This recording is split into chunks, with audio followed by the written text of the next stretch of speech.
What's up, y'all? Welcome back to Fish the Moment. In this video, I'll be breaking down the pattern used in 52% of the professional bass fishing tournament wins this year. It's a great pattern to use on every lake across the country in every season of the year. You're not going to want to miss this one.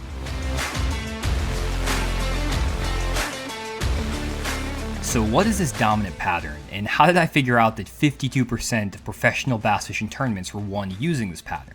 To get this stat, I used the database created by the Deep Dive app that has over 10,000 tournament patterns from top 10 finishes in professional level tournaments. These patterns cover 25 years of professional tournaments and are collected by professional anglers, not just some random guy off the street. We captured 24 different variables when collecting these patterns, and based on the 2023 statistics from the Bassmaster Elite Series, Bassmaster Opens, Tackle Warehouse Invitationals, and the Bass Pro Tour, we can see that 17 of the 33 tournaments fished in 2023 were won fishing offshore in 4 to 12 feet of water. This means that anglers weren't catching their fish right up against the shore, but they also weren't catching them out in the middle of the lake in 15 to 30 feet of water. There was a sweet spot in 4 to 12 feet of water that was out away from the bank, so technically offshore, but not very deep. This is how 52% of the professional tournaments were won this year, fishing this in-between water. In the majority of cases, anglers were targeting shallow flats or shallow points that were just off the bank that had cover, including stumps, rock piles, brush piles, or offshore grass. What's interesting is that this pattern worked all across the country, from Florida to Texas to the Carolinas, all the way up north towards the Great Lakes. In addition, this pattern worked early in the year when the fish were in their pre-spawn patterns, all the way through the spring, summer, and into the fall as bass transition into those fall feeding areas. This means it's very likely that you can have success with this exact pattern on your local lake, regardless of the season of the year. To explain how to actually implement this pattern on a lake, I went to one of the local lakes in my area and started graphing in that 4 to 12 foot zone. I'll be explaining everything I see on my fish finder as I graph these areas, and also my strategy for implementing this pattern that's been dominating pro fishing in 2023.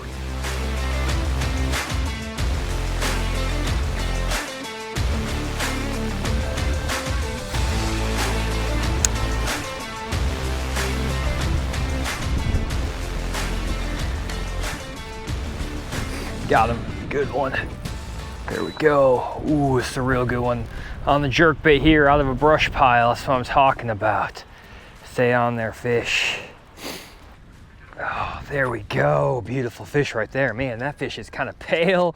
Doesn't look too great, but nice one for sure on that deep diving jerkbait. Absolutely choke that thing. You can see him getting all excited on that deal on the live scope. And these fish are not super deep, just in these shallow tops. Let me get this guy in hung real quick. There we go, guys. 2 pounds, 14 ounces, solid fish right there. It is a windy, breezy day out here today, but we are catching them right now. So that's actually our second quality fish that we've had on. I lost another one that was maybe even bigger than this. So we are definitely on them right now, guys. I am kind of run out of brush piles in this area, so we're gonna have to go find some more, just kind of getting things dialed in. So let's jump on the graphs, graph around for a few minutes and start locating more spots that set up just like this. Nice fish. Okay guys, let me kind of explain what I've been doing today. Basically, I got to the lake about an hour ago and I spent my first hour actually graphing for fish that were suspended out here kind of in the middle of the creek channel. There's no contour maps on this lake, but as you can see, there's a nice creek channel right here. There's bait fish all over it, and there's a bunch of small arches and small fish around. The problem is that while there are a lot of fish all over the screen here, none of them are very big. Basically, all the fish I graphed around in this area were no more than maybe 1.5 pound, 2 pound fish. I did make a few casts and caught a couple fish on an Alabama rig and a couple fish on the spoon, but they were all real small. So because I basically struck out with these fish that are out here in these ditches and things like that, I wanted to see if there were some fish that were kind of in between these offshore ditch areas and the banks where they should be heading as water temperatures drop into the mid 50s. And as you can see, guys, as I make my way over to show you where I end up catching that fish, there are fish all over the screen here on 2D sonar, down imaging. I mean, they're covered up out here. It's just all those arches are relatively smaller fish. And I really want to be catching those 3 to 5 pounders when I go to the lake. And I can tell the size of those fish based on the size of the arches on my 2D sonar and the dots there on down imaging. And it just isn't worth my time trying to target those fish because one, they're not that easy to catch when there's all this bait around, but they're also somewhat spread out. They're not grouped up tight, so I have to target individual small few fish here and there. So just not worth the effort when you're only fishing for a 2-pound fish. However, I did start making my way up here a little bit shallower, and I had a few brush piles marked, and this is actually on my mapping here where I ended up getting a few bites and where I caught that nice fish a second ago. And I don't have very many of these brush piles marked up here this shallow, so we're gonna have to go graphing here to go find more. But basically what I was thinking is that if those fish weren't out there in that 15 to 20 foot zone, they might be setting up on some hard cover up here in maybe 10, even maybe 7 or 8 feet of water. And with the cloud cover and the wind, I was thinking a jerkbait could be a really good way to trigger these fish to bite. Now, with these brush piles, as I graph over them, I can tell that there's definitely quite a few fish around these brush piles, as well as some isolated groups of bait fish. So as we graph this on side imaging, I'll kind of switch over to the side imaging view. There are fish all over these piles. You can see them kind of scattered out and suspended on all different sides of them. And I mean, it's pretty cool. If we zoom in like right in here, you can actually see several really nice fish setting up right around that pile. So that's exactly what we're looking for. I mean, it's clear as day, and based on the size of those dots plus the shadow, you can tell they're pretty quality fish. So we definitely have the deal figured out. We're really looking for these brush piles. Even this one right here I don't have marked. Didn't do a really good job when I marked this earlier. But these brush piles here in that like 8-9 foot zone definitely are holding the better quality fish. So what I'm going to do is I'm going to keep graphing in the same kind of 7 to 9 foot zone and mark a bunch of these brush piles and then start running them. When I'm graphing for brush, really what I like to do is just pull up my side imaging, and actually we just found one right there I didn't even know about, and there are a few nice dots around it. It'll kind of come into the screen on the left side here in a second. There's a really nice fish, couple fish on that. There's a few more brush piles around here, and I didn't have any of this stuff marked because normally I don't really target fish, these brush piles in this zone, for whatever reason in the past. So I'm gonna mark these brush piles. There's another couple over here that popped up. So I'm just gonna go through and I'm gonna mark a bunch of these piles because basically the idea is you wanna have as many brush piles as you can in the exact depth zone that these fish are in. But fortunately, if you start catching fish out of brush piles that are in 8 or 9 feet of water, you can start catching fish out of every single brush pile in that depth range, as long as the water clarity kind of stays the same, water temperature, all that kind of stuff. So I'm going to graph, keep my boat in this 8 or 9 foot zone and just keep graphing. And hopefully I can locate, let's say, a dozen brush piles or so that I can then start running. And instead of just graphing one at a time and then stopping and fishing one at a time, stopping and fishing, I like to just kind of graph them all at once, knock it all out. There's a nice little pile right there, just popped up on the screen. And I feel like that makes me a little bit more efficient overall.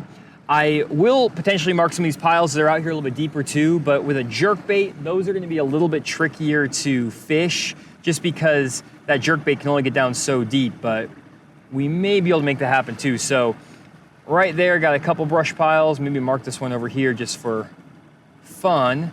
And we're just gonna keep graphing, and if I see anything else really cool, I'll let you all know and I'll kind of show it on the screen here. Okay guys, so I graphed about 10 more brush piles in that 8 to 9 foot range, and I'm gonna be targeting most of them with this Spro Mix Stick 110+1. This is a great little bait that has a longer bill that deflects off the brush really well, but I also have a few deeper brush piles I'm gonna try to throw a jerkbait around, and I have this Depths. It's the Bally Song Minnow Long Bill 130. It basically gets down like 15 feet, and it's great for those deeper brush piles. And the reason I'm actually throwing a jerkbait instead of a jig in these brush piles is just because of the wind and the cloud cover today. So we should be able to get pretty good reaction strikes. And I also find that when I get a brush pile like this, you'll see you get a lot more drawing power with a jerkbait compared to a jig in these conditions.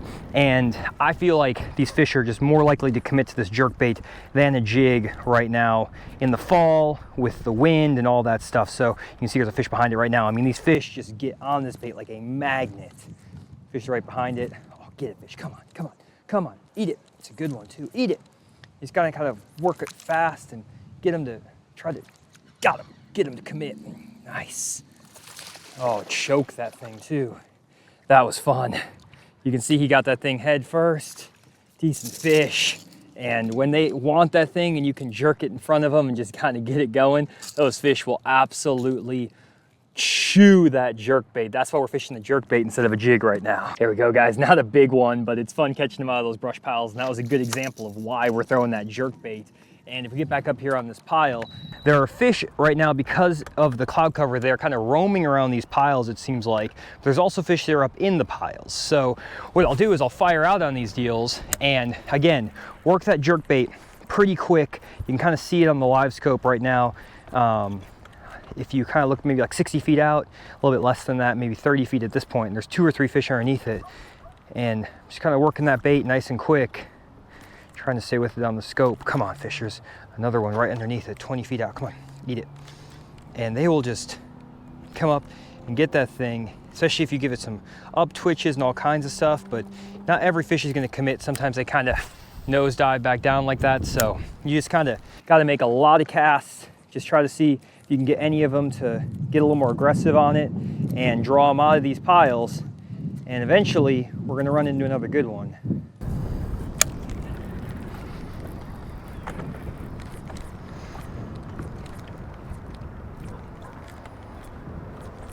Got him. Good one. Stay down, fish. Real good one. Another brush pile here. Oh, nice one. Having to run a bunch of them to get these fish to bite. Work them around this way, nice and easy. Got a few hooks in them, but oh, golly. Jumping like a son of a gun. You know what, I'm gonna boat flip him because he's got too many hooks in him for me to mess around with him. There we go. Nice fish right there. Got a spot locked. That fish, barely saw him really on the live scope eating it, because by the time I see him following it, it's almost like it's too late. You kind of have to just work that thing past that brush pile as quick as you can just by locating the brush pile on the scope and then just bringing it by quick. And if they want it, they're just gonna come up and choke it. That is a beautiful fish. Let's get a weight on that guy. That's another nice one. Nothing big, just a solid 2-pounder, but I mean, that's a good one. Any time of the day in Arkansas, not complaining about 2-pounders. And that is just a fun way to catch him and a beautiful fish right there. Really quick, guys, if you're interested in using the Deep Dive database of over 10,000 tournament patterns, you can download the Deep Dive app. Then in the Home tab, scroll down to the Tournament Patterns map. Here we have the tournament patterns that we have in our database visualized on a map. We only pull back the patterns that match the lake characteristics and current conditions on the lake to make sure you're only getting patterns that are relevant right now. You can click into any of the highlighted areas and get more details about the pattern, including the bait, cover, structure, and gear that you need to use with these patterns. This is a very powerful tool that can help you get dialed in on the best strategies to use when you go to the lake. Definitely download the Deep Dive app today and give it a try.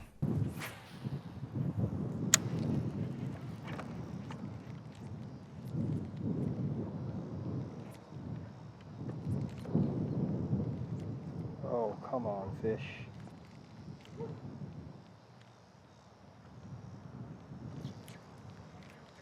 Got him. Oh, good one. That fish came out of a brush pile that was right in the middle of a ditch. Followed that one. That one actually got to kind of tease in. That was fun. Another nice one right there on the jerkbait.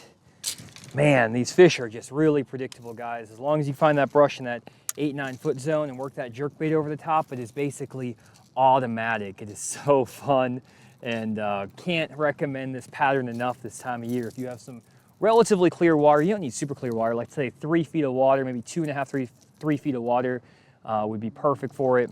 Pick up that Spro Mix Stick 110+1 or any jerkbait with a longer bill like this. Let's get this guy back down there while I'm talking. Beautiful fish. Any jerkbait with a little bit longer bill on it will work perfect, just to deflect off that brush if you do get in contact with it. It also helps to get down there a little bit quicker. And when water temperatures are 65 degrees, you don't have to do any sort of like slow pause or like twitch and a 3-second pause. Just give that thing a nice erratic action. If you do see those fish following it on the live scope, maybe stop it, let them get close, and then give it an up twitch or something like you've seen me do, and you can put some really good fish in the boat.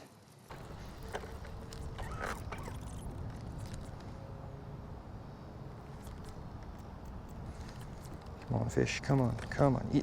Yes! Another good one. Not that big, just another little guy, but nice one nonetheless. Just on it, getting more and more bites, and putting him in the boat. Nice one. Well guys, that's it for this video. Ended up catching about 10 or 12 fish out of these brush piles. Not all of them were massive, but we did get a few good ones, and I lost a decent one as well. They all came on that Spro Mix Stick 110+1 jerkbait, pairing it with a Denali Lithium Pro crankbait rod, just a medium power, moderate action, with some 12-pound Sunline FC Sniper fluorocarbon and a Black Max reel. If you get out to the lake, guys, and you find that those fish aren't set up out deep like I did today, but they're also not up on the banks for whatever reason, definitely check out this mid-depth pattern, that 6 to 10 foot zone. Look for isolated cover, whether that's brush piles like this lake, or maybe some isolated rock piles or clumps of grass. Those fish won't be that far away from the shore, and they're gonna be making their way up there eventually, so hopefully we'll be able to get a good topwater bite or something going here soon. But in the meantime, it's a lot of fun catching them on that jerkbait, getting that good reaction strike with the weather and stuff like that, and I had a lot of fun today. Hopefully you enjoyed this video. We'll see you all next one.